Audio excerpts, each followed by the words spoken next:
Hydrogen is really great technology for automotive use. It's also really great for mass energy storage, which is our primary focus. So we want to get people excited about hydrogen, right? And so the other thing that you can use a lot of power for is huge acceleration, huge top speeds. And that's what this vehicle is all about.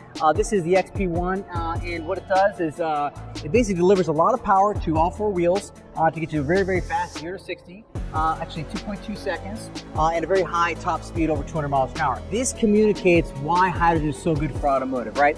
And what you can do with a car like this is you can refill in 3 to 5 minutes. And what's unique about that is that this is actually an electric vehicle. Not unlike most other battery electric vehicles you guys have heard of, this will actually have the same torque on those motors, and it will have the ability to be cooled. And that's what hydrogen is all about. Hydrogen stores electrical energy in the bond between the hydrogen molecule itself. What this will do is it'll take the hydrogen, it'll inject it into this engine, it'll pass by a plate, right? That plate is called a fuel cell plate, right?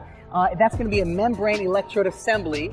It's going to have a catalyst on there. That catalyst is going to have a reaction with the hydrogen, right? It's going to separate on the anode and the cathode side, and there's an electron that's going to charge the vehicle. The more hydrogen you pass through, the higher the power is going to come out of this engine.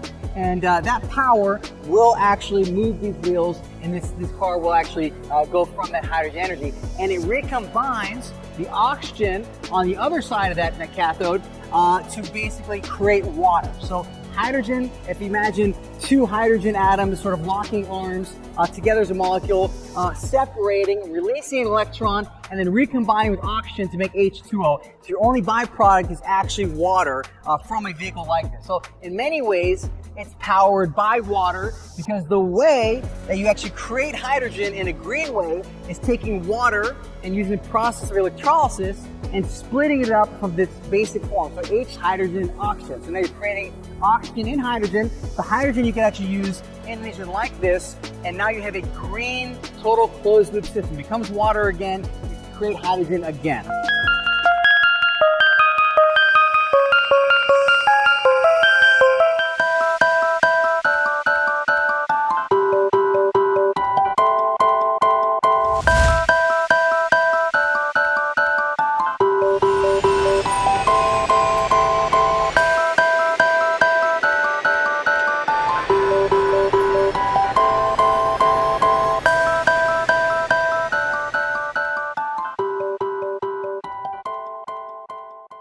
This engine can actually last 3 times longer than most hydrogen engines. And that's because there's a very, very cool catalyst technology that preserves the platinum, right? It does not allow it to degrade as quickly. And that is why this is so unique in its engine form, not just because of the raw power, but also because of its durability.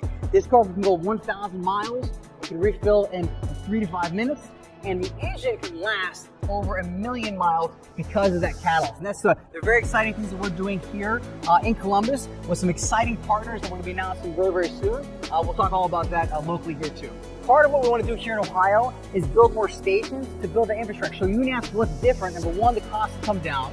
Number two, we have this unique technology that's much more durable, and a product. So there's been multiple products that have been released since then that are actually viable that people can purchase and drive today.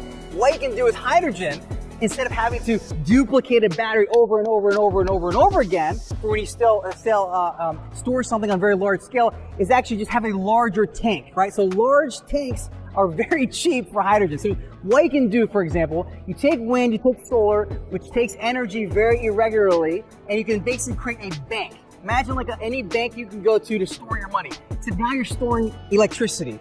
Today, big energy companies want to build solar. Solar is cheap now. Wind is not expensive either. They want to build bigger solar farms, but it makes no economic sense because there's no way to store the energy. When you introduce hydrogen as the energy storage mechanism, now you can store huge 100 megawatts all the way to gigawatt range with this type of technology. And that's exactly what we want to do. That is our focus, to change and to decarbonize the world by creating a bank of energy that can be used. And energy companies are excited about that too, and they're going to be announcing some cool stuff with those two as well in the future. So yes, we will provide that full service range. One thing though about the car, and it is exciting, there are a few features that I want to point out. not only does it look as cool as we want it, but the whole idea in our theme is like space technology for the road, right? Now that's not arbitrary. We don't just like the way that sounds. Like this actually has some really cool stuff in it. And we do work with NASA on a number of things, right? So there are several commercialized technologies that we're actually using from NASA that are in this car that are pretty cool in of itself. One for storage, one for power management, and a few others that are going to be announced a little bit later. But one of them actually is in this wing specifically, right? But this actually wing is adjustable. I'll tell you why. Number one, it can adjust for aerodynamics. So it can break up the flow of air around the car. So you have active aerodynamics for handling and cornering. So this will actually move in this orientation. The other thing that this wing does, because it moves, is allows you to actually pivot to hit different angles of the sun.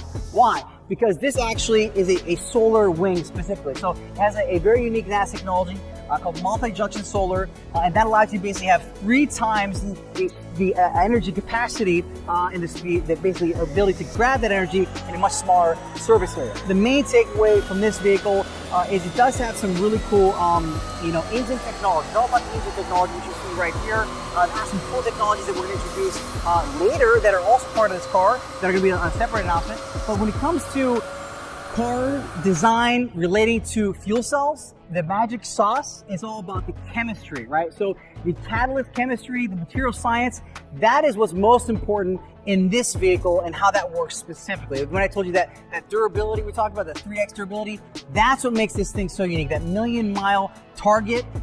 We are doing that to make these more viable across the board, not just for this application, but obviously if you're in a commercial truck, you want that to be, a long-lasting vehicle. So the solar wing represents wind. It basically wraps around the car and it's shaped by the wind itself, right? So this represents wind, it all represents solar. The blue axis you see actually comes through the actual wheel here. If you look a little bit closer, this actually sweep through here and come right back through this A-pillar. This represents water, right? Because water is the foundation for how you create hydrogen and the byproduct of hydrogen. And the roof, right, this canopy, we wanted to give people this massive, this is a very large canopy, there's a very large screen inside this also. We want to give people the feeling of being inside of a space